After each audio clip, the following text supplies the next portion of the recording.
حضرت محمد صلی اللہ علیہ وآلہ وسلم کو دار فنا سے دار بقا کی طرف رحلت فرمائے ابھی 50 برس ہی گزرے تھے کہ 61 ہجری میں عراق شہر کوفہ سے کچھ فاصلے پر کربلا کے مقام پر یزید کے لشکر نے فرزند رسول حضرت سیدنا امام حسین رضی اللہ تعالیٰ عنہ کو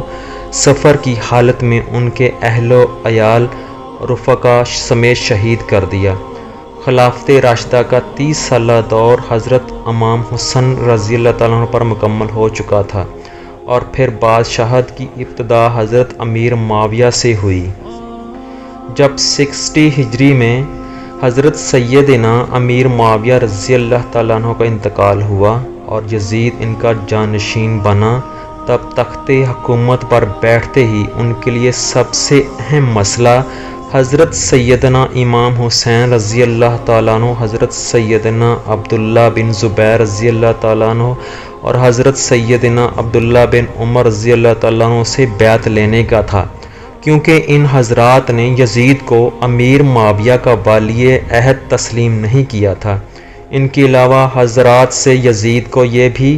خطرہ تھا کہ کہیں ان میں سے کوئی خلافت کا دعویٰ نہ کر دے اور کہیں ایسا نہ ہو کہ سارا حجاز مقدس میرے خلاف اٹھ کھڑا ہو، جبکہ امام حسین رضی اللہ تعالیٰ عنہ کے دعوی خلافت کی صورت میں عراق میں بھی بغاوت کا سخت اندیشہ تھا۔ ان وجوہ کی بنا پر یزید کے پیش نظر سب سے بڑا مسئلہ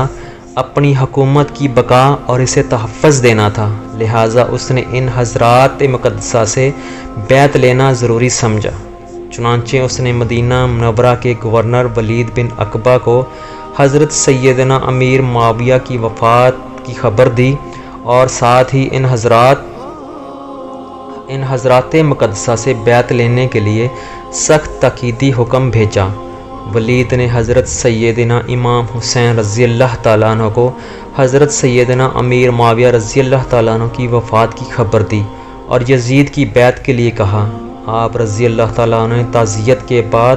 فرمایا کہ میرے جیسا آدمی اس طرح چھپ کر بیعت نہیں کر سکتا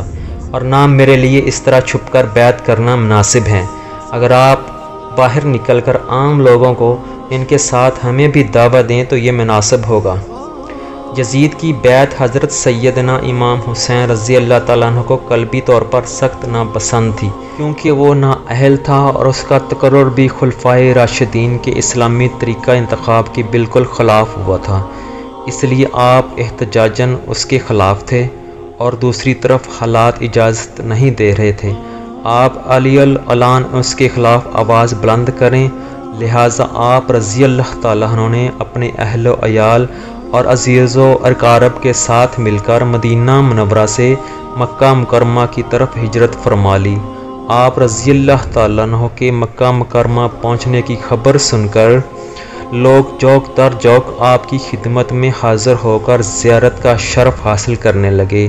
جب اہل کوفہ کو حضرت سیدنا امیر معاویہ رضی اللہ تعالیٰ عنہ کے انتقال کی خبر ملی اور انہیں اس بات کا علم ہوا کہ حضرت سیدنا امام حسین رضی اللہ تعالیٰ عنہ نے یزید کی بیعت سے انکار کر دیا ہے، تو انہوں نے حضرت سیدنا امام حسین رضی اللہ تعالیٰ عنہ کے نام ہزاروں کی تعداد میں خطوط لکھے کہ آپ جلد از جلد کوفہ تشریف لے آئیے، مسند خلافت آپ کے لیے خالی ہے، ہمارے اموال اور ہماری گردنیں آپ کے لیے حاضر ہیں، سب کے سب آپ کے منتظر و مشتاق ہیں، آپ کے سوا کوئی ہمارا امام و پیشوا نہیں، آپ کی مدد کے لیے یہاں ہزاروں کا لشکر ہے۔ حضرت امام حسین رضی اللہ تعالیٰ عنہ جب اہل کوفہ کے خطوط میں ان کے جذبات، عقیدت و محبت، جان و مال قربان کرنے کی تمناؤں اور کوفہ آنے کی التجاؤں کو دیکھا تو فیصلہ کیا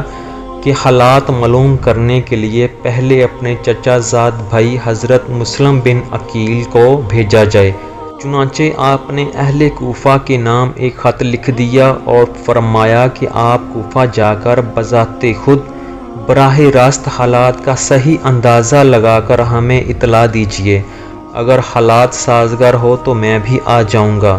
اور اگر حالات نامناسب ہوں تو میں آپ بھی تشریف واپس لے آئیے گا۔ صدر الفاضل حضرت علامہ سید نعیم الدین مراد آبادی فرماتے ہیں کہ اگرچہ امام حسین رضی اللہ تعالیٰ عنہ کی شہادت کی خبر مشہور تھی اور کوفیوں کی بے وفائی کا پہلے بھی تجربہ ہو چکا تھا، مگر جب یزید بادشاہ بن گیا تو اس کی حکومت و سلطنت دین اسلام کے لیے خطرہ تھی، اور اسی سبب سے اس کی بیعت ناروا تھی، اور وہ طرح طرح کی تدبیروں اور حیلوں سے چاہتا تھا کہ لوگ اس کی بیعت کر لیں۔ ان حالات میں کوفیوں کا بپاس ملت یزید کی بیعت سے دستکشی کرنا اور حضرت امام حسین رضی اللہ تعالیٰ عنہ سے طالب بیعت ہونا امام پر لازم تھا کہ ان کی درخواست قبول فرمائیں۔ جب ایک قوم ظالم اور فاسق کی بیعت پر راضی نہ ہو اور صاحب استحقاق اہل سے درخواست بیعت کرے اس پر، اگر وہ اس کی استدعا قبول نہ کرے تو وہ اس کے یہ معنی ہوتے ہیں کہ وہ اس قوم کو اس جابر ہی کے حوالے کرنا چاہتا ہے۔ امام حسین رضی اللہ تعالیٰ عنہ اگر اس وقت کوفیوں کی درخواست کو قبول نہ فرماتے تو بارگاہ الہی عز و جل میں کوفیوں کے اس مطالبہ کا امام حسین رضی اللہ تعالیٰ عنہ کے پاس کیا جواب ہوتا کہ ہم ہر چند درپے ہوئے مگر امام حسین رضی اللہ تعالیٰ عنہ بیعت کے لیے راضی نہ ہوئے، اسی لیے ہمیں یزید کے ظلم و تشدد سے مجبور ہو کر اس کی بیعت کرنا پڑی۔ اگر امام حسین رضی اللہ تعالیٰ عنہ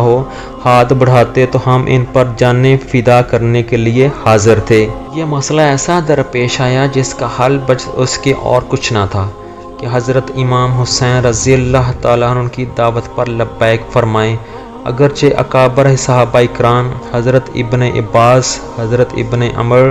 حضرت جابر، حضرت ابو سعید وغیرہ رضی اللہ تعالیٰ عنہ حضرت امام حسین رضی اللہ تعالیٰ عنہ کے اس رائے سے متفق نہیں تھے اور انہیں کوفیوں کے عہدوں اور مواثیق کا اعتبار نہ تھا، امام حسین رضی اللہ تعالیٰ عنہ کی محبت اور شہادت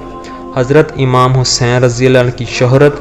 اور ان سب کے دلوں میں اختلاج پیدا کر رہی تھی۔ گو کہ یہ یقین کرنے کی بھی کوئی وجہ نہ تھی کہ شہادت کا یہی وقت ہے اور اسی سفر میں یہ مرحلہ درپیش ہوگا، لہٰذا اندیشہ مانے تھا۔ بہرحال حضرت سیدنا مسلم بن عقیل رضی اللہ تعالیٰ عنہ نے اہل کوفہ کی بے پناہ محبت و عقیدت کو دیکھ کر حضرت سیدنا امام حسین رضی اللہ تعالیٰ عنہ کی خدمت میں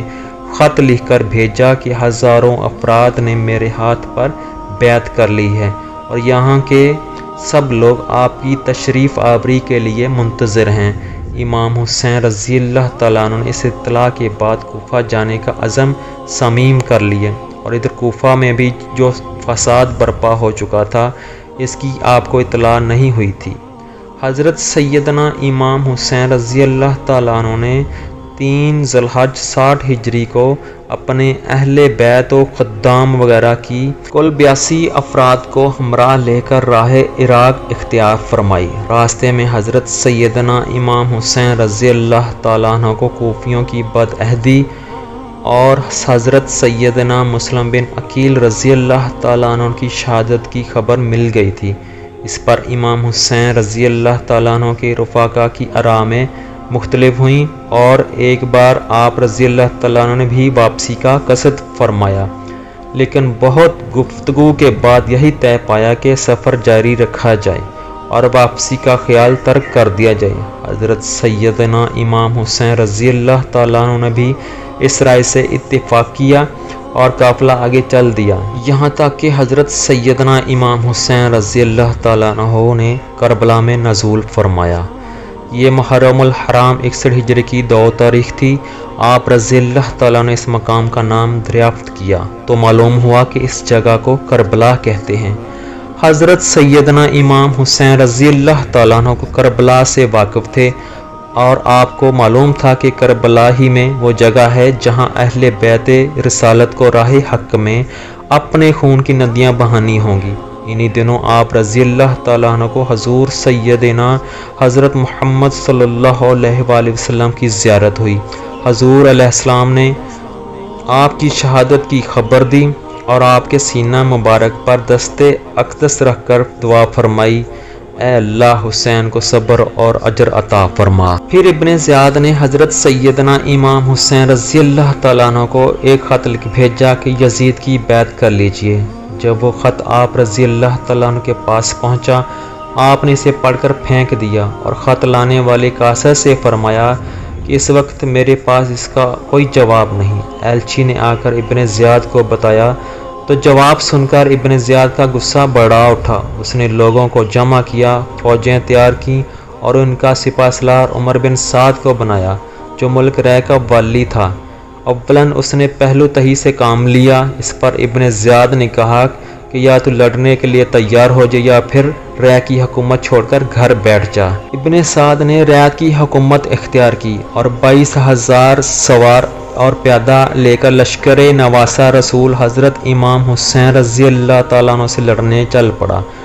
یہاں تک کہ یہ لوگ دریائے فرات کے کنارے پر قابض ہو کر قافلہ حضرت سیدنا امام حسین رضی اللہ تعالیٰ عنہ اور پانی کے درمیان حائل ہو گئے۔ یہاں یہ کارروائی ہوئی کہ سب خیمے ایک دوسرے کے قریب کر دیے گئے۔ خیموں کے پیچھے خندق کھود کر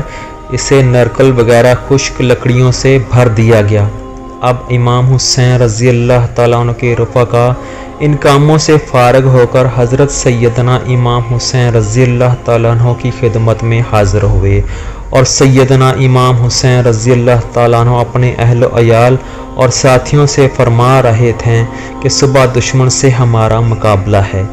میں نے بخوشی تمام تم سب کو اجازت دی، ابھی رات باقی ہے، جہاں جگہ پاؤ چلے جاؤ اور ایک ایک شخص میرے اہل بیت میں سے ایک ایک کو ساتھ لے جاؤ۔ اللہ عز و جل تم کو جزائے خیر دے۔ دیہات و بلاد میں متفرق ہو جاؤ یہاں تک کہ اللہ تعالیٰ بلا ٹال لے۔ دشمن جب مجھے پائیں گے تمہارا پیچھا نہیں کریں گے۔ یہ سن کر امام کے بھائیوں، صاحبزادوں، بھتیجوں